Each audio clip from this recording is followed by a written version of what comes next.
الحواوشي كما يجب أن يكون، وبطعم وريحة المطاعم بالظبط، وهنضاعف الكمية كمان. ويلا بينا نخش على الفيديو ونشوف المقادير وطريقة التحضير. أول حاجة بسم الله الرحمن الرحيم. معايا كيلو من البصل الأبيض أو الأحمر اللي متوفر عندك، تمام. معايا كمان كيلو من اللحمة الحمراء، ولازم يبقى معاها ربع كيلو من السمين، أو ربع كيلو من اللية، أو ربع كيلو من الدوش. يعني لازم نحط مادة دهنية مع اللحمة. كيلو لحمة ربع كيلو من السمين، تمام كده. معايا بقى من التوابل ربع معلقة شطة صغيرة، ومعايا كمان معلقة كبيرة من الكزبرة، ومعلقة كبيرة من الفلفل الأسود، ومعلقة كبيرة من السكر، ومعلقة كبيرة من الكمون، ومعلقة كبيرة من الملح، ومعايا رشة من جوز الطيب، ومعايا كمان حباية طماطم صغيرة خالص وتكون ناشفة، ومعايا قرن فلفل يكون أخضر أو أحمر حسب رغبتك، ويكون مقطع صغير كده هو والطماطم.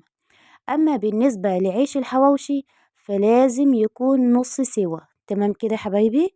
انت طبعا بتتفقي مع الخباز ان هو يديكي عيش الحواوشي بيكون صغير كده، وبيكون محمل تقيل شوية، وبيكون مستوي نص سوا، تمام.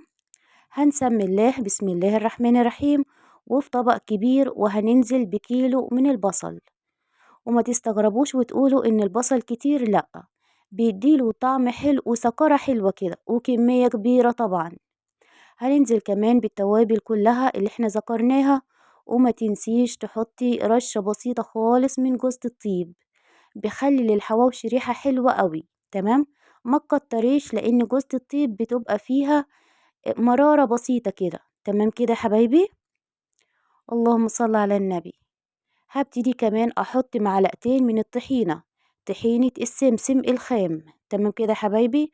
وأنا كنت عاملة الطحينة على القناة برضو، خشوا شوفوها جميلة جدا بصراحة، وعاملاها كمان بطريقتين. لو مش عندك طحينة هتحطي معلقة كبيرة من الدقيق. هنبتدي بقى ايه نعجن عجنة كويسة كده، بسم الله الرحمن الرحيم. عجنة كويسة كده، ولازم تصلوا على النبي وتسبحوا وانتوا بتعملوا أكلكم. طبعا ألا بذكر الله تطمئن القلوب.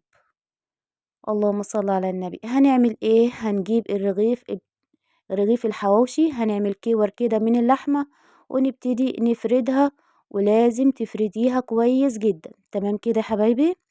عايزة اقول لكم ان انا عملت من مقدار كيلو لحمة وكيلو بصل وربع كيلو سمين، عملت 22 رغيف من الحواوشي.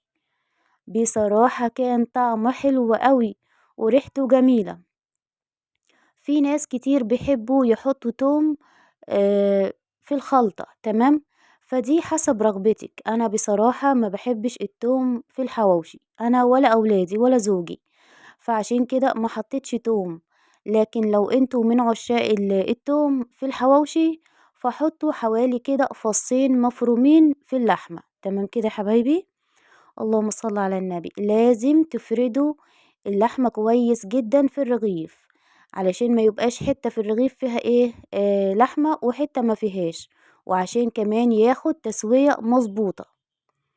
خلصت الكمية كلها، بسم الله ما شاء الله اللهم بارك، زي ما شايفين كده 22 رغيف من الحواوشي.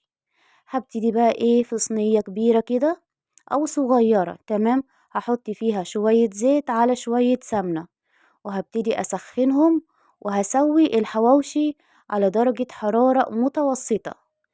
ومن وقت للتاني لازم هقلب الحواوشي على اليمتين لحد ما يستوي كويس جدا. لازم أقلب الحواوشي على اليمتين كذا مرة، تمام. وبأكد عليكم على درجة حرارة متوسطة علشان ينجح معاكم، علشان اللحمة تستوي من جوه. ما ينفعش نسويه على درجة حرارة عالية، الرغيف هيتحرق واللحمة من جوه مش هتستوي. عايزة اقول لكم ان احنا برضو ممكن نعمل حواوشي الفراخ بنفس الطريقة، نفس طريقة التسوية.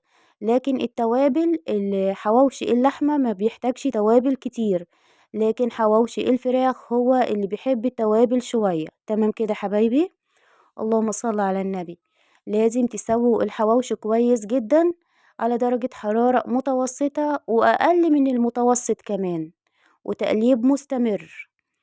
خلصت الكمية كلها ما شاء الله، طعمه حلو قوي وريحته جميلة وبجد هتجربوه وهيعجبكم قوي. حطوا لي لايك للفيديو واشتركوا في القناة وشيروا الفيديوهات اللي عليها و... وخدوا جولة كده في القناة وقيموا الفيديوهات اللي عليها لو تستحق القناة الدعم يعني منكم، ما تبخلوش على أختكم. تمام يا حبايبي. بصوا جميل بصراحة. قريب بأمر الله هنزل لكم بطرق حلوة كده لحواوشي البطاطس، حواوشي الفراخ، حواوشي الجبن.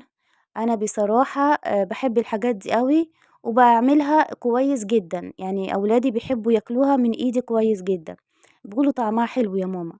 فأنا بأمر الله الفترة اللي جاية هنزل لكم كذا طريقة كده للحواوشي. بصوا الجمال ما شاء الله، مليان الرغيف ما شاء الله. والبصل رغم ان كميته كبيرة لكن كان طعمه حلو قوي قوي.